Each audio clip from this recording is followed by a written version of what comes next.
Early summer in the British countryside, and a bird flying overhead.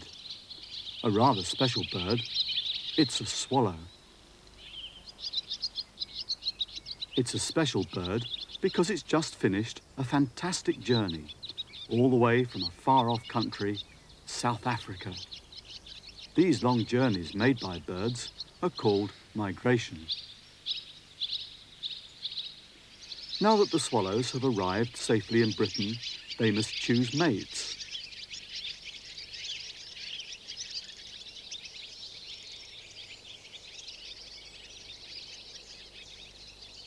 They must also find places to build their nests.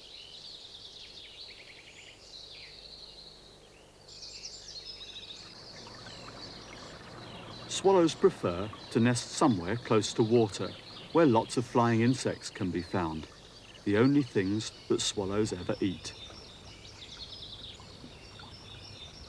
One pair of swallows have made their nest in an old watermill, flying in through open windows.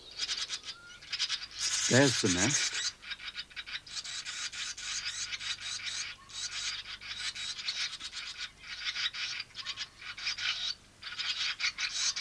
The nest is made of mud, straw and feathers. A parent settles and broods the young. When they are feeding, swallows fly through a swarm of insects with their mouths open, twisting and turning to snatch as many as they can. Sometimes they dip into the water to take a drink. The hungry young birds grow quickly, and their parents are kept very busy finding enough food.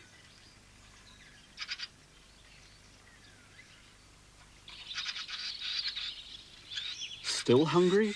Try this for size. Away goes the parent swallow to catch some more insects.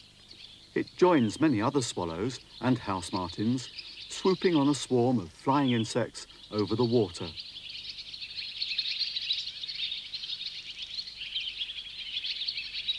As the young swallows grow, their wing feathers develop, and they look more and more like their parents.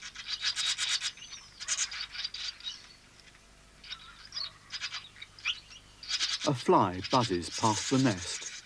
They know food when they see it. If only they could catch it. Ah, there's some more food. The parent swallow has discovered that insects are also to be caught over this field. But back at the mill, the nest is now empty. Their wing feathers have grown, and so the young have flown from the nest. Perched in a nearby tree, they still need their parents to catch food for them.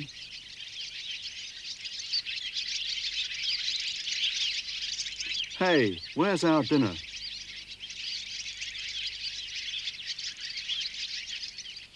The parent swallows pass food to the young without pausing for a rest.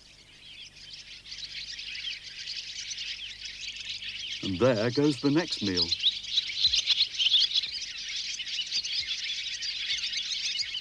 One reason why swallows come to us in summer is that our summer days are longer.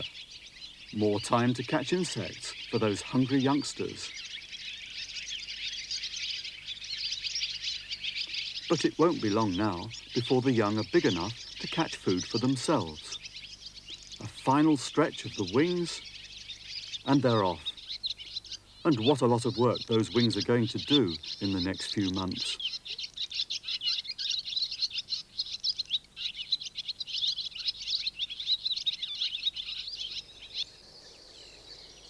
The leaves on the trees are changing from green to gold, a sure sign that autumn is coming, with cooler weather making insects harder to find. But there are still some flies to be found over the stream, and the swallows are catching as many as they can. They know that they will soon be leaving on their autumn migration, that long journey back to South Africa. Before they go, they spend a lot of time preening to get their feathers into tip-top condition.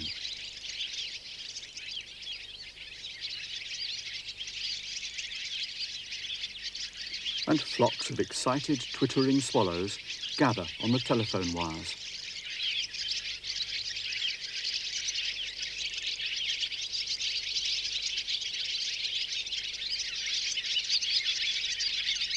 More and more swallows come to join the flock.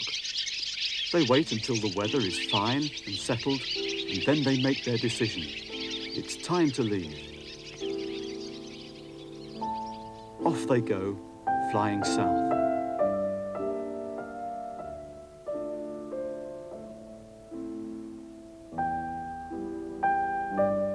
It's early October on the south coast of England. All day long, thousands of swallows have been flying over the white cliffs and out to sea.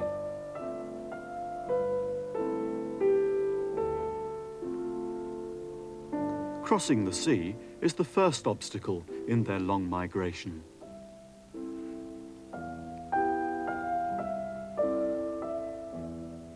Their journey takes them over France and Spain to Africa, to the heat and dry sand of the Sahara.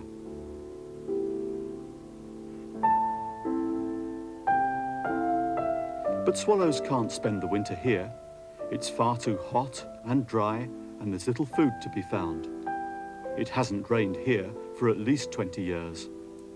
The swallows fly on.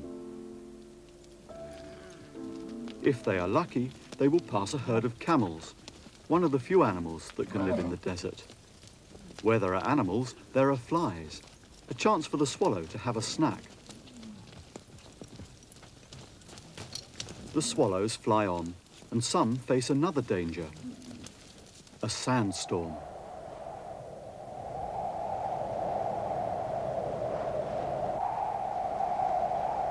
The wind whips the sand high into the air and into swallows' faces and eyes.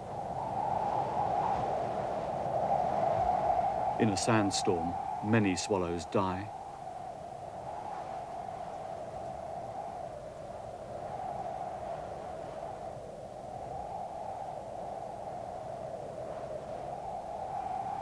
For every 3 swallows that set out from Britain in autumn, only one will survive to return again next spring.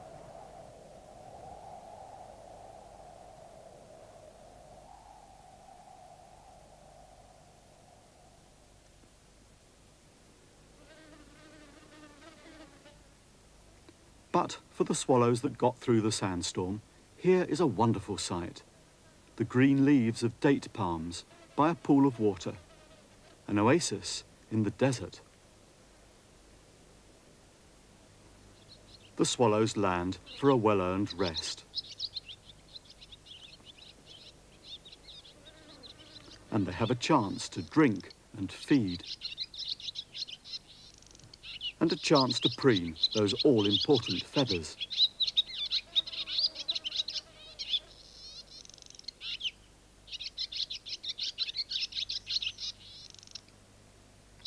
The oasis pool attracts lots of insects.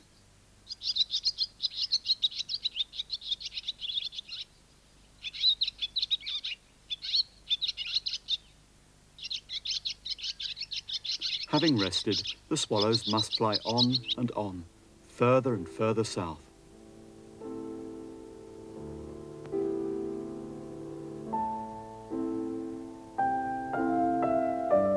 Although they fly at the speed of a bus, it takes the swallows several days to cross the desert and into the grasslands of Central Africa, home of the largest bird in the world, an ostrich.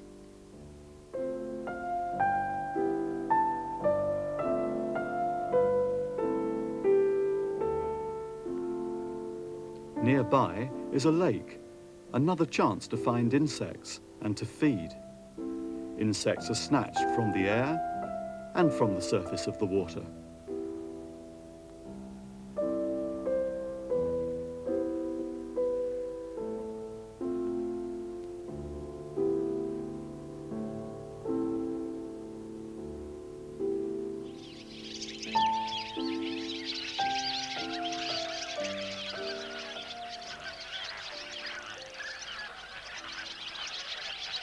The swallows feed alongside other strange birds, huge flocks of flamingos.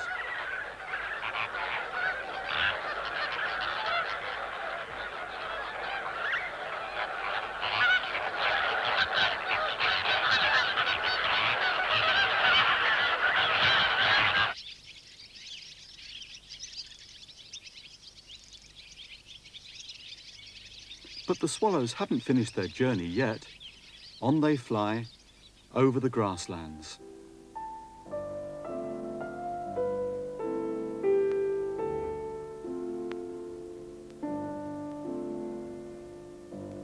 And they pass other strange sights. A herd of elephants, keeping cool by fanning themselves with their enormous ears.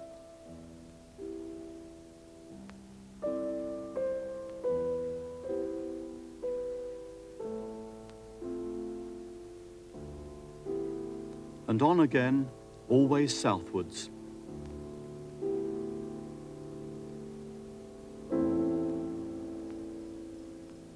At dusk, 6 long weeks after leaving Britain, the swallows reach their journey's end. Millions of swallows fly in from all over Europe.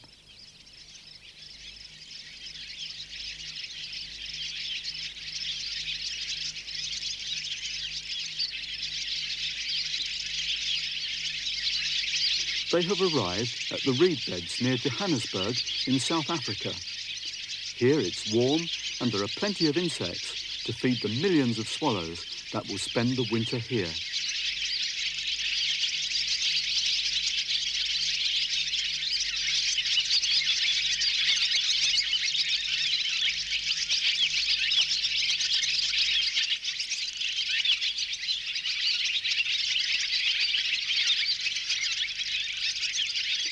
Back in Britain, we are in the grip of winter's ice and snow.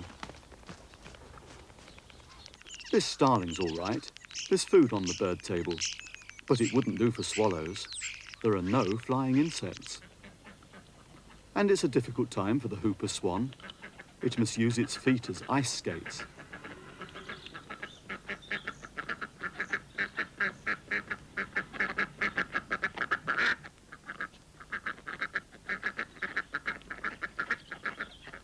No wonder the swallows migrate to South Africa for the winter. Just think, while we are opening our Christmas presents and eating our Christmas pudding, the swallows are far away, enjoying the warmth and the flies in Africa.